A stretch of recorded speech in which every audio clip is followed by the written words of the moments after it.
What is going on, everybody? My name is Dakota, and welcome back to Kotascologne.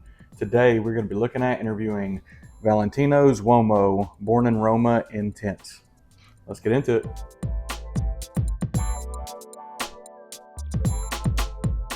So we finally got our first really cold night and mostly cold morning of this fall, this winter. And I woke up this morning and I wanted something sweet and I wanted something floral.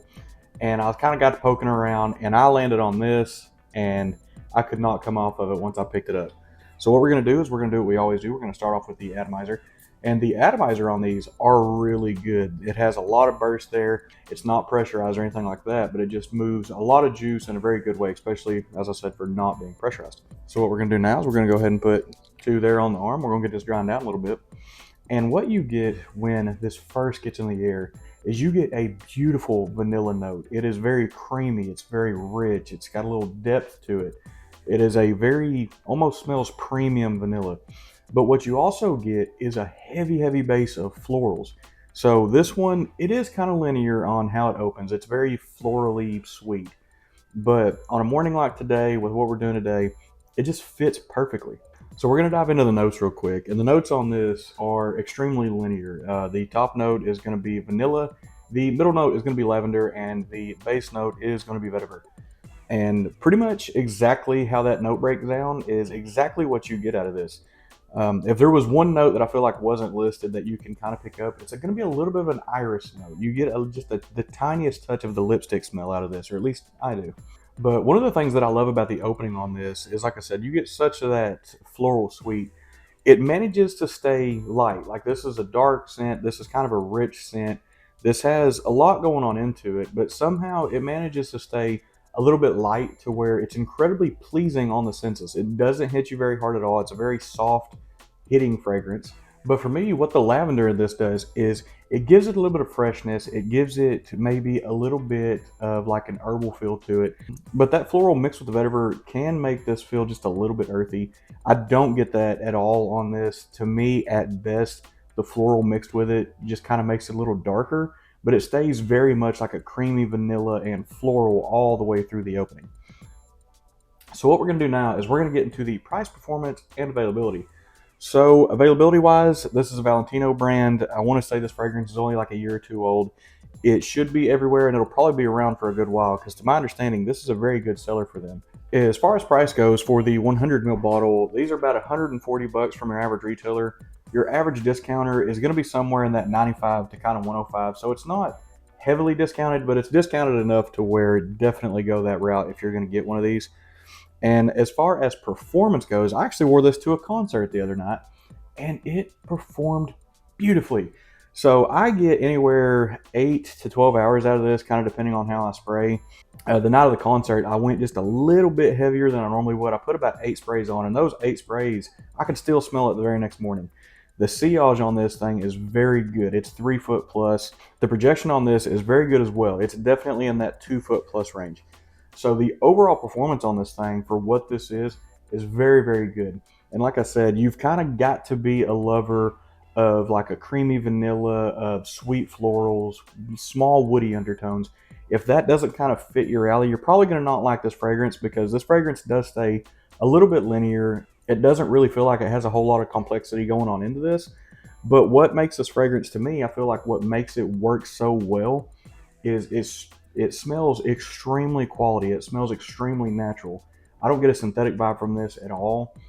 Of the Valentino line, I kind of feel like this was by far their best blended one, which that I'm aware this is supposed to just be a more intensified version of the original Eau de Toilette. And I kind of feel like they hit that on the nose. With the floral direction they went with this, with the blend they used on that, it does kind of feel like this is just a much more powerful, darker, richer version of that.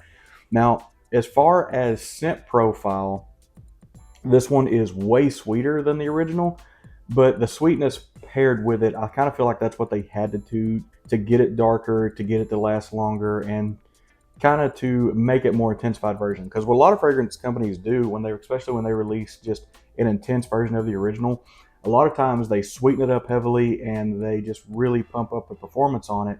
And that's kind of where this one fell into. But again, and I can't stress this one enough, as natural as this smells, as quality as this smells, they really pulled this one off well. There's a lot of companies that made an intense version and did not do as good as the original. Alrighty, so we got to fast forward a little bit here. It's been about 25 minutes since I've put this on. And as I said before, this is a little more of a linear fragrance, not too awful bad. The biggest thing that you get from the opening all the way into kind of that deeper dry down is the vetiver note they used in this does get a little bit stronger. But as I said before, paired with a lot of that lavender, you don't get a lot of that like dirty, earthy feel. Because there's some fragrances that'll use a vetiver blend that, for lack of a better word, just kind of smells a little bit like dirt. At least that's what my nose picks up on some vetiver notes. Some vetiver fragrances to me just smell like dirt. More usually when I like an earthier type of fragrance, I prefer moss or something along that line to just kind of give it like a greener, maybe a little more watery based. I can see why they didn't use it in this, because usually when you use moss or something, that's more for like a lighter fragrance. A lot of times whenever you do see vetiver in here, and Valentino is kind of known to use vetiver quite often. A lot of times when you see that though, normally that means it is going in a darker, richer kind of direction. But yeah, on the base of this, there is a small like touch of a woody note in there, and again, that's just the vetiver blending into it. But all that is to me is I feel like it's just like a slight background note is some of the woodiness and some of the earthiness. The forefront to the runner, even all the way through the dry down, is to me I get a little bit of an iris out of this, but it stays very floral and it does stay sweet. Now the vanilla, the more it dries down, loses a little bit of like creamy style vanilla and becomes more of like just like a pure vanilla, almost like a vanilla bean type. As it dries down a little bit, some of that smoothness gets just a hair bitter, but I like the way it does it because it still smells smooth, but the smell itself is what gets just a hair bitter. The fragrance doesn't get bitter. And normally whenever you can rough up just a little bit as it dries down, but it still stays incredibly smooth, that's also a good sign of another well-blended fragrance. So if I had to give this fragrance a rating right now, as no surprise, I've kind of talked this up a little bit, I would honestly give this a 10 out of 10. There's really not anything I would change about this. On it, the way the blend was done on this, the way the notes come through, just the overall quality and the presentation and everything just really is top tier.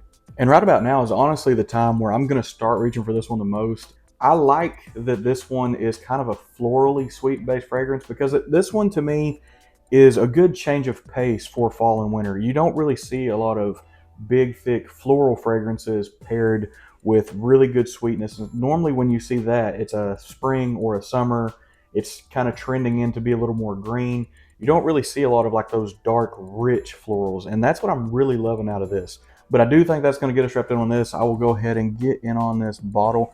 Valentino's presentation is just really rock solid. Everything about this is good. The atomizer is good. This is a snap top, so you can hold it. Don't recommend, but you can. But yeah, just the overall pattern on this, you can't really tell. The camera doesn't really pick it up. The bottle coloration is absolutely beautiful. It's got like this really nice, like dark, rich gradient that runs through it. I don't know if that is the bottle tint or if that is the juice tint and the bottle is just smoky clear, but overall presentation very good. But I do think that is going to get us wrapped up. As always, thank you everyone for watching. Thank you everyone for subscribing, for sticking around, staying tuned, watching the videos. We're getting close to the 600 subscribers. At 600 subs, we are going to be doing another giveaway. So if you're interested in something like that, subscribe to the channel, stick around. Should be here before too long. But as always, thank you for watching, and we'll see you next time.